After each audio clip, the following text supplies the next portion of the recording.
अस्सलाम वालेकुम, मेरा नाम सैयद अदनान है।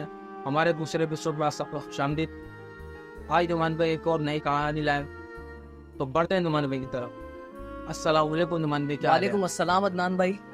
अदनान भाई, हमारी पिछली वीडियो पर इतने अच्छे व्यूज आए कि देखकर दिल खुश हो गया। इसीलिए हम एक नई कहानी के साथ एक मर्तबा फिर से अपनी ऑडियंस की खिदमत में हाजिर हुए।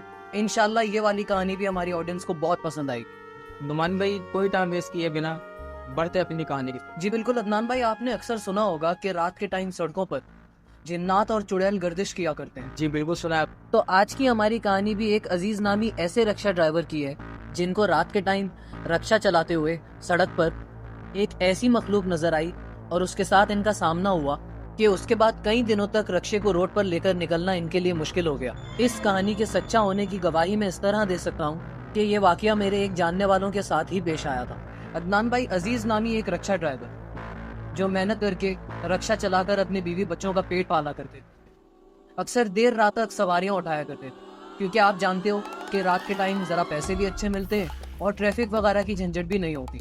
ये अक्सर रात 12, 1, 1:30 बजे तक अपने घर जाया करते थे। एक रात अदनान भाई, इन्हें अपने घर पहुंचने में थोड़ी ज़्यादा ही देर हो। नींद से इनकी आंखें चूर थी, सवारी उठाने का इनका कोई इरादा नहीं था। ये एक सुनसान सड़क से गुजर रहे थे जहाँ से तकरीबन रोज़ ही इनका गुजर होता था कि इनकी नज़र एक बुर्का पहनी हुई लड़की पर पड़ी जो अकेले रात के इस अंधेरे में रोड पर खड़ी थी और इन्हें रक्षा रोकने के लिए हाथ दिखा रही थी। अदनान भाई, क्योंकि अजीज साहब का सवारियां उठाने का भी कोई इरादा नहीं था और फिर इस सड़क पर आए दिन चोरी चकारी भी बहुत होती थी, तो अजीज साहब ने सोचा कि क्यों ना मैं इस लड़की को क्रॉस करके खामोशी से निकल जाऊं, क्या पता कि ये डाकुओं के साथ मिली हो। अजीज साहब अभी ये सोच ही रहे थे कि इनका रक्षा उस लड़की के ऐन सामने आकर रुक गया। अदनान भाई, इनका रक्षा उसके सामने रुका तो उस लड़की ने फौरी तौर पर अजीज साहब से कहा कि भाई, मुझे फला जगह छोड़ दीजिए, मैं काफ़ी देर से इस सड़क पर अकेली खड़ी हूँ। मैं अपनी दोस्त के घर पढ़ाई करने आई थी और वापसी में बहुत ज़्यादा देर हो गई, अब कोई रिक्शा भी नहीं मिल रहा है। पैसे आप भले ही मुझसे थोड़े ज़्यादा ले लीजिएगा। अजीज साहब ने जगह का नाम सुना तो ये रास्ता उनके घर के रास्ते के बीच ही पड़ता था। अजीज साहब ने सोचा, शरीफ लड़की लगती है, इसे अपने साथ बिठा लेता हूँ, रास्ते में इसे भी छोड़ दूंगा। अजीज साहब ने कहा कि बेटा, मैं तो रक्षा रोकने ही नहीं वाला था, क्योंकि ये सड़क चोरी चकारी के मामले में मशहूर है, इसीलिए मैं आपको क्रॉस करके निकलने ही वाला था। मेरा रक्षा आपके ऐन सामने आकर बंद हो गया। अगर ये स्टार्ट हो जाता है तो आप मेरे साथ बैठ जाओ, जितने पैसे बनते हैं आप मुझे उतने ही देना, मैं भी बेटियों वाला हूँ, मैं आपको आपकी मंजिल तक पहुँचा दूंगा। अदनान भाई, ये लड़की अजीज साहब से नजरें नहीं मिला रही थी। अजीज साहब ने चेक करने के लिए अपने रक्षे को स्टार्ट किया तो वन गो में ही उनका रक्षा स्टार्ट हो गया। अजीज साहब ये देखकर बहुत खुश हुए। अजीज साहब ने इस लड़की से कहा कि बहन, फौरन बैठ जाओ, इस सड़क पर आए दिन चोरी चकारी होती रहती है, हमें यहाँ से फौरन निकलना होगा। अब अजीज साहब के कहने पर यह लड़की उनके रक्षे में बैठ गई। जैसे ही ये लड़की उनके रक्षे में बैठी, उनके रक्षे में एक अजीब सी काफूर नुमा खुशबू फैल गई। इस लड़की के बैठते ही उनका रक्षा खुशबू से भर गया था। बहरहाल अजीज साहब ने रक्षा चलाना शुरू किया। अभी इन लोगों ने थोड़ा ही फासला तय किया था कि उस लड़की ने अजीज साहब से कहा कि भाई, आज आपको यहाँ से गुजरने में थोड़ी ज्यादा ही देर हो गई है। अजीज साहब ये सुनकर हैरान हुए और अजीज साहब ने पूछा कि बहन, क्या आप मुझे अक्सर यहाँ से गुजरता हुआ देखती है?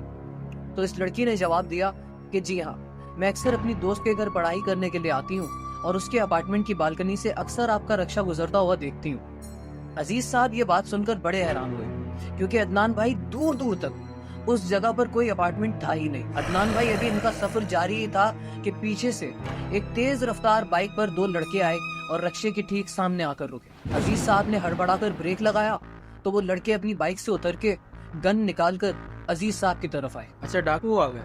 अदनान भाई, इन्होंने आकर अजीज साहब के सर पर गन रख दी और उनसे कहने लगे कि तेरे पास जितना पैसा है, मोबाइल है, घड़ी है, हमें ये सब कुछ दे दे। अभी ये झड़प जारी ही थी अदनान भाई कि इस डाकू के दूसरे साथी की नजर इस लड़की पर पड़ी।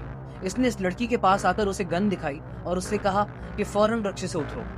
ताज्जुब की बात यह थी अदनान भाई कि उस लड़की पर गन देखकर किसी किस्म का खौफ तारी नहीं हुआ था, वो बड़ी नॉर्मल सी बैठी थी। जब डाकू के पहले साथी ने ये चीज देखी तो उसने भी आकर लड़की के सर के ऊपर गन रख दी और उससे कहा कि अगर तू उतरेगी नहीं तो हम तुझे गोली मार देंगे। अदनान भाई, ये मंजर देखकर अजीज साहब ने भी उस लड़की से कहा कि बेटा, उतर जाओ वरना ये तुम्हें गोली मार देंगे। वो तो मार देंगे गोली। अदनान भाई, ये बात सुनकर वो लड़की रक्षे से उतरी। जैसे ही उस लड़की ने अपना पहला कदम सड़क पर रखा, उस लड़की का चेहरा तब्दील हो गया। अदनान भाई, उस लड़की का कद अचानक से लंबा होने लगा। वो लड़की इतनी ऊंची हो गई कि उसका कद 10-12 फीट से भी ऊपर निकल गया। डाकुओं ने ये मंजर देखा तो वो इतना ज्यादा डर गए कि अपनी गन्स वहीं फेंककर भाग खड़े हुए। अदनान भाई, अजीज साहब ये मंजर देखकर इस कदर डर गए कि वो फौरन अपने रक्षे की तरफ लपके, उन्होंने रक्षा स्टार्ट किया और अपने घर की तरफ भाग खड़े हुए। तो जाहिर है इतनी ऊंची औरत देखी हो तो डरे गई। अदनान भाई, अभी ये थोड़ा आगे ही पहुंचे थे। अभी अजीज साहब अपनी सांस बहाल कर ही रहे थे। अजीज साहब अभी इस सदमे से बाहर आने की कोशिश कर ही रहे थे कि इनकी नजर अचानक आगे लगे शीशे पर पड़ी। तो अदनान भाई, वही लड़की जो वो वहां छोड़ कर आए थे, उनके रक्षे के पीछे की सीट पर बैठी थी। जो औरत पीछे छोड़ के आया था वो उसके रक्षे के पीछे बैठी थी। बिल्कुल उसी तरह जैसे इसने अपने सफर का आगाज किया था। ये देखकर अजीज साहब ने डर के मारे ब्रेक लगाया और रक्षे से उतरकर भागने की कोशिश की। अदनान भाई, उस लड़की ने अजीज साहब को आवाज देकर कहा कि भाई रुक जाओ, भला तुम इतनी रात में जाओगे कहाँ? इस रक्षे को यहाँ तन्हा छोड़कर तुम भला कितनी दूर चले जाओगे? मैंने तुम्हारी मदद की, तुमने मुझसे मुझे मेरी मंजिल पर पहुंचाने का वादा किया था। अब तुम मुझे मेरी मंजिल तक पहुंचा दो और उसके बाद तुम्हें डरने की कोई जरूरत नहीं। अदनान भाई, अजीज साहब करते भी तो क्या करते, वो वापस अपने रक्षे में बैठे और उन्होंने रक्षा स्टार्ट किया। डरते डरते अदनान भाई, अजीज साहब ने रक्षा उस लड़की की बताई हुई जगह पर ले जाकर लगाया तो क्या देखते हैं कि उस जगह पर एक कब्रिस्तान है। अदनान भाई, रक्षे के रुकते ही वो लड़की रक्षे से उतरी, इसने अजीज साहब को कुछ पैसे दिए और उसके बाद कब्रिस्तान की तरफ चल पड़ी। अजीज साहब ने उसे कब्रिस्तान की तरफ पूरा जाते हुए देखा भी नहीं। अजीज साहब ने फौरी तौर पर रक्षा स्टार्ट किया और फौरन अपने घर पहुंचे। अदनान भाई, घर पहुंचने के बाद अजीज साहब को करीब 2 हफ्ते तक तेज बुखार रहा। अच्छा नुमान भाई, ये चीजें तो उड़ के भी जा सकती हैं, पर उसने सफर क्यों किया? ये बात तो मैं नहीं जानता अदनान भाई। शायद वो लड़की अजीज साहब की हिफाजत के लिए उनके साथ थी, या फिर जो भी मामला हो, लेकिन अजीज साहब के साथ ये हुआ और उन्होंने सबको बताया। अब तो अजीज साहब दिन के वक्त में भी उस सड़क से गुजरना पसंद नहीं करते। ये भी एक अजीब दास्तान थी नुमान भाई। तो दोस्तों, अगर हमारी कहानी आपको अच्छी लगी हो तो आप हमें कमेंट में ज़रूर बताइएगा। मिलते हैं एक अगली नेक्स्ट कहानी के साथ। अपना ख्याल रखिएगा। ओके, अल्लाह हाफिज़।